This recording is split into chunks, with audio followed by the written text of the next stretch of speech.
여호와께서 모세와 아론에게 말씀하셨습니다. 이것은 여호와께서 명령하신 규례이다. 이스라엘 백성에게 붉은 암송아지를 끌고 오게 하여라. 그 암송아지는 흠이 없고 아직 일을 해보지 않은 것이어야 한다. 그 암송아지를 제사장 엘르아살에게 주어라. 그러면 엘르아살은 그것을 진 밖으로 끌고 가서 잡아라. 제사장 엘르아살은 그 피를 손가락에 적셔서 회막 앞을 향해 7번 뿌려라. 그리고 나서 제사장이 보는 앞에서 그 암송아지를 불에 태워라. 가죽과 고기와 피와 내장을 다 불에 태워라. 제사장은 백향목과 우슬초와 붉은색 줄을 가져와서 암송아지를 태우고 있는 불에 던져라. 제사장은 물에 몸을 씻고 옷을 빨아라. 그런 다음에야 그는 진으로 돌아올 수 있다. 그러나 제사장은 저녁 때까지 부정할 것이다. 암송아지를 불에 태운 사람도 물에 몸을 씻고 옷을 빨아라. 그는 저녁 때까지 부정할 것이다. 그리고 나서 깨끗한 사람이 암송아지의 죄를 거두어서 진 밖의 깨끗한 곳에 놓아두어라. 그 죄는 이스라엘 백성이 죄를 씻는 특별한 예식을 할 때에 쓸 것이므로 잘 보관하여라. 암송아지의 죄를 모은 사람은 옷을 빨아라.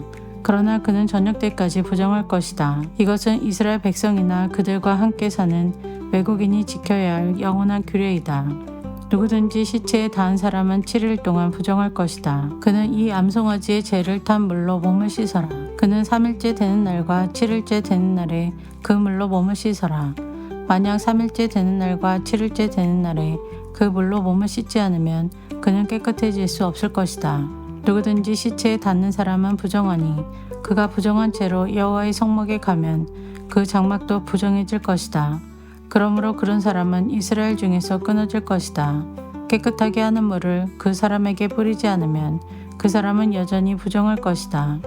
장막에서 죽은 사람에 관한 규례는 이러하다. 누구든지 그 장막에 있거나 그 장막으로 들어가는 사람은 7일 동안 부정할 것이다. 어떤 그릇이든지 뚜껑이 덮여 있지 않으면 부정할 것이다. 누구든지 칼에 맞아 죽은 사람이나 그냥 죽은 사람의 시체를 만지면 부정할 것이다. 죽은 사람의 뼈나 무덤을 만진 사람도 7일 동안 부정할 것이다. 그렇게 해서 부정해진 사람은 태워드리는 제물인 번제물에서 거둔 재로 깨끗하게 하여라. 그러려면 항아리에 재를 넣고 거기에 깨끗한 물을 부어서 깨끗하게 하는 물을 만들어라. 깨끗한 사람이 우슬초를 그 물에 담갔다가 장막과 모든 기구와 그 안에 있던 사람에게 뿌려라. 그리고 사람의 뼈나 죽임을 당한 사람이나 시체나 무덤을 만진 사람에게도 뿌려라. 깨끗한 사람은 3일째 되는 날과 7일째 되는 날에 이 물을 부정한 사람에게 뿌려라. 부정한 사람은 7일째 되는 날에 깨끗해질 것이다. 그 사람은 옷을 빨고 목욕을 하여라. 그러면 그날 저녁부터 깨끗해질 것이다. 누구든지 부정한 사람이 자기를 깨끗하게 하지 않으면 백성의 무리 중에서 끊어질 것이다. 깨끗하게 하는 물을 몸에 뿌리지 않은 사람은 부정하며 그런 사람은 주님의 장막인 성막을 부정하게 하기 때문이다. 이것은 영원한 규례이다. 깨끗하게 하는 물을 뿌리는 사람도 자기 옷을 빨아라. 누구든지 그 물을 만지는 사람은 저녁 때까지 부정할 것이다.